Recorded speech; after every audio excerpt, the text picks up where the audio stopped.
क्या आपने कभी सोचा है कि आपके गांव के सरपंच जिस पर आप भरोसा करते हैं वह आपके ही टैक्स और योजनाओं के पैसों का गबन कैसे कर सकता है?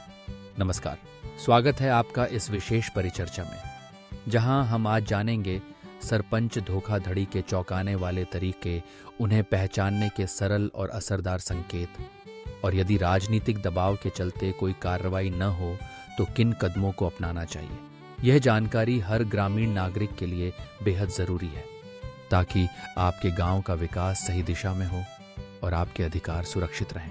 आइए सबसे पहले जानते हैं सरपंच और उनके सहयोगी आखिर किन किन तरीकों से सरकारी धन का गबन करते हैं। इनसे बचना और इन्हें पहचानना कितना महत्वपूर्ण है, यह आप इस वीडियो के अंत तक जरूर महसूस करेंगे। सरपंच धोखाधड़ी के मुख्य तरीके 5 हैं, जिनका उपयोग बार बार अलग अलग पंचायतों में देखा गया है। सबसे पहला तरीका है दस्तावेजों में फेरबदल। सरकारी बिल, रसीदें या भुगतान की सूची में फर्जी सिग्नेचर डालकर या नकली दस्तावेज तैयार करके लाखों करोड़ों की रकम निकाल ली जाती है। यह इतना चालाकी से किया जाता है कि कई बार आम जनता को पता ही नहीं चलता। दूसरा तरीका है घोस्ट बेनिफिशियरीज, यानी नकली लाभार्थी। मजदूरों या काम करने वालों के नाम पर फर्जी खाता खुलवाया जाता है, जिसमें सरकारी वेतन ट्रांसफर कर लिया जाता है। ये मजदूर कागजों पर ही होते हैं, वास्तविकता में काम कभी हुआ ही नहीं। तीसरा तरीका है गलत ठेका आवंटन। बिना काम के बिल काटना या काम के लिए ठेका ऐसी कंपनियों या व्यक्तियों को देना जो सरपंच के अपने लोग हैं। काम या तो होता ही नहीं है या बेहद घटिया क्वालिटी का होता है, लेकिन बिल पूरा कट जाता है। चौथा तरीका है जमीनी सत्यापन की कमी। जैसे सड़क, कुआं या स्कूल का निर्माण कागजों पर दिखाया जाता है, लेकिन जमीन पर वास्तविकता कुछ और होती है। काम अधूरा, घटिया या कई बार शुरू ही नहीं होता। पांचवां तरीका है जमीन अधिग्रहण रकम में गबन। पंचायत की जमीन के बदले जो मुआवजा मिलता है उसे एफडी तोड़कर या अन्य तरीकों से निजी खातों में डाल दिया जाता है। क्या आपके गांव में भी ऐसे कोई संकेत दिखे हैं? अगर हाँ, तो आपको सतर्क हो जाने की जरूरत है। अब सवाल उठता है, ऐसी धोखाधड़ी को पहचानना कैसे जाए?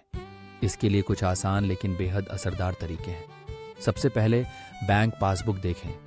अगर नामित मजदूरों के खाते खाली हैं या बार बार बंद हो रहे हैं तो समझिए मामला गड़बड़ है। ग्राम सभा के नोटिस बोर्ड पर वित्तीय रिपोर्ट गायब या अधूरी हो, यह भी एक बड़ा संकेत है कि कुछ छुपाया जा रहा है। काम के स्थल पर खुद जाकर फोटोग्राफ लें। अगर काम अधूरा है या घटिया क्वालिटी का है तो उसे दस्तावेजीकरण करें।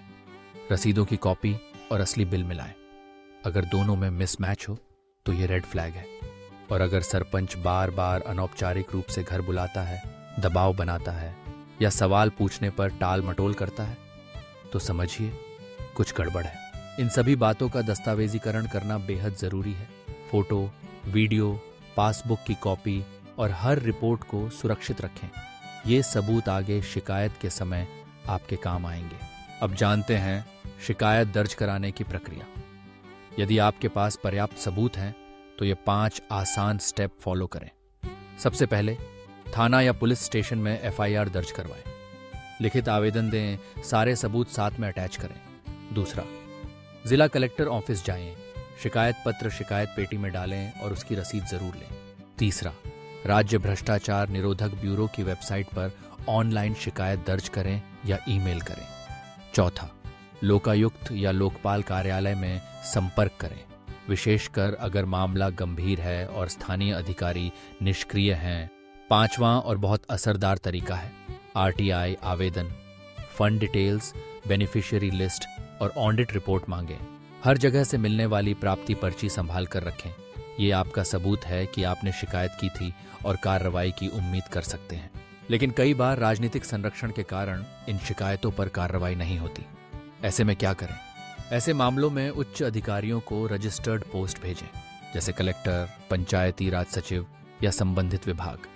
अगर बात आगे न बढ़े तो जनहित याचिका PIL, हाई कोर्ट या सुप्रीम कोर्ट में दाखिल करवाएं। मीडिया का सहारा लें।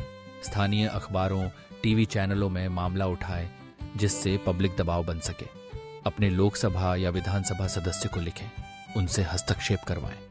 और अगर राज्य भ्रष्टाचार निरोधक ब्यूरो निष्क्रिय हो तो सीबीआई जांच की सिफारिश मांगे। इतना सब करने से दबाव बढ़ेगा और कार्रवाई टालना मुश्किल होगा। अब बात करते हैं, अगर सरपंच या सहयोगी धमकी दें तो क्या करें? घबराएं नहीं। आपातकालीन नंबर 100 या महिला हेल्पलाइन डेको 91 पर तुरंत कॉल करें। विटनेस प्रोटेक्शन स्कीम के तहत अपने नाम को गोपनीय रखने के लिए पुलिस अधीक्षक से आग्रह करें। किसी एनजीओ या सामाजिक कार्यकर्ता को मामले में शामिल करें। वे अपने नाम पर शिकायत दर्ज कर सकते हैं और आपको सुरक्षा दे सकते हैं। पावर ऑफ अटॉर्नी देकर किसी विश्वसनीय व्यक्ति या वकील को शिकायत दर्ज करवाने की जिम्मेदारी दें। सोशल मीडिया का भी इस्तेमाल करें। केस के दस्तावेज व्हाट्सएप ग्रुप, फेसबुक या अन्य प्लेटफॉर्म पर शेयर करें, जिससे पब्लिक दबाव बनता है। और सबसे जरूरी, हमेशा अपने पास मूल दस्तावेजों की फोटोकॉपी रखें ताकि जरूरत पड़ने पर तुरंत पेश कर सकें। अंत में सबसे मजबूत उपाय है सामूहिक ताकत। पूरा गांव एकजुट होकर भ्रष्टाचार के खिलाफ आवाज उठाए। ग्राम सभा बुलाएं, विशेष एजेंडा अंक उठाएं और सभी ग्रामवासी उपस्थित रहें। सपोर्ट ग्रुप बनाएं, जैसे महिला मंडल, युवा क्लब, किसान यूनियन आदि। नागरिक मंच तैयार करें जिसमें आरटीआई, पीआईएल और मीडिया कवरेज के लिए मिलकर प्रयास करें। शांतिपूर्ण धरना दें, जिला कलेक्ट्रेट के सामने सत्याग्रह करें। जब पूरा गांव एक साथ खड़ा होता है तब कोई भी भ्रष्ट सरकार दबाव में आ जाती है।